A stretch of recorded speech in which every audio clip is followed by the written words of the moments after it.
ओम हर हर महादेव। जय श्री कृष्णा। राधे राधे।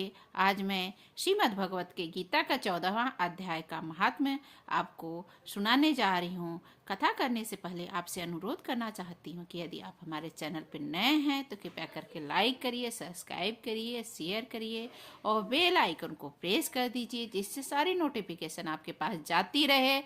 यदि आप पुराने बने हुए तो आपको बहुत बहुत धन्यवाद, और नए और पुराने को प्यार भरा नमस्कार। श्री महादेव जी कहते हैं, पार्वती, अब मैं भव बंधन से छुटकारा पाने के साधन भूत 14वें अध्याय का महात्म बतलाता हूँ, तुम ध्यान पूर्वक सुनो। सिंगल द्वीप में विक्रम बैताल नामक एक राजा राज करते थे, जो सिंह के समान पराक्रमी और कलाओं के श्रेष्ठ थे। एक दिन वे शिकार खेलने के लिए उत्सुक होकर के राजकुमारों सहित 2 कुतियों को साथ लिए वन को गए। वहां पहुंचने पर उन्होंने तीव्र गति से भागते हुए वन में गए। वहां पहुंचने पर उन्होंने तीव्र गति से भागते हुए खरगोश के पीछे अपनी कुतिया छोड़ दी।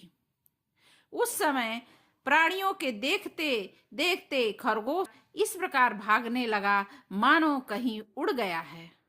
दौड़ते दौड़ते बहुत थक जाने के कारण वह बड़ी खंदक गड्ढे में गिर पड़ा। गिरने पर भी कुतिया के हाथ नहीं आया और उस स्थान पर जा पहुंचा जहां वातावरण बहुत शांत था। वहां हिरण निर्भय होकर के सब और वृक्षों की छाया में बैठे रहते थे। बंदर भी अपने आप टूटकर गिरे हुए नारियल के फलों और पके हुए आमों से पूर्ण तृप्त रहते थे। वहां सिंह हाथी के बच्चों के साथ खेलते थे और सांप निडर होकर मोर की पंखों से घुस जाते थे। उस स्थान पर एक आश्रम के भीतर वत्स नामक मुनि रहते थे, जो जितेंद्री और शांत भाव से निरंतर गीता के 14वें अध्याय का पाठ किया करते थे। आश्रम के पास भी वत्स मुनि के किसी शिष्य ने अपना पैर धोया था। वे भी 14वें अध्याय का पाठ करते थे। जल से वहां की मिट्टी गीली हो गई थी। खरगोश का जीवन कुछ शेष था। वह हाँफता हुआ आकर उसी कीचड़ में गिर पड़ा।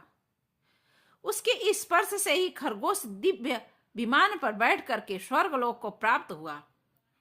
फिर कुतिया भी उसका पीछा करती हुई आई। वहां उसके शरीर कीचड़ के कुछ छींटे लग गए।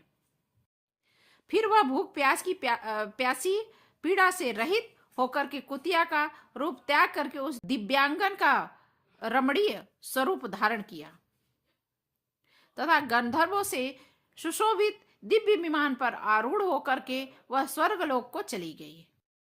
यह देख करके मुनि के मेधावी शिष्य स्वकंधर हंसने लगे। उन दोनों के पूर्व जन्म के बैर का कारण सोचकर उन्हें बड़ा विस्मय हुआ। उस समय राजा के नेत्र भी आश्चर्य से चकित हो उठे। उन्होंने बड़ी भक्ति के साथ प्रणाम करके पूछा, विप्रवर, नीच योनि में पड़े हुए दोनों प्राणी कुतिया और खरगोश ज्ञानहीन होते हुए भी जो स्वर्ग में चले गए, इसका कारण क्या है? इसकी कथा सुनाइए। शिष्य ने कहा, भोपाल इस वन में वत्स नामक ब्राह्मण रहते थे। वे बड़े जितेंद्री महात्मा थे। गीता के 14वें अध्याय का सदा जप किया करते थे। मैं उन्हीं का शिष्य हूँ। मैं भी ब्रह्म विद्या में विशेषज्ञता प्राप्त की है। गुरु जी का ही भांति मैं 14वें अध्याय का प्रतिदिन जप करता हूँ। मेरे पैर धोने के साथ जल में लौटने के कारण वह खरगोश कुतिया के साथ स्वर्गलोक को प्राप्त हुआ है। अब मैं अपने हंसने का कारण बतलाता हूँ। महाराष्ट्र में प्रत्युदक नामक महान नगर है।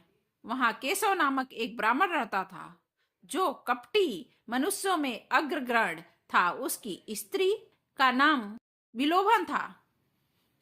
वह स्वच्छंद विहार करने वाली थी।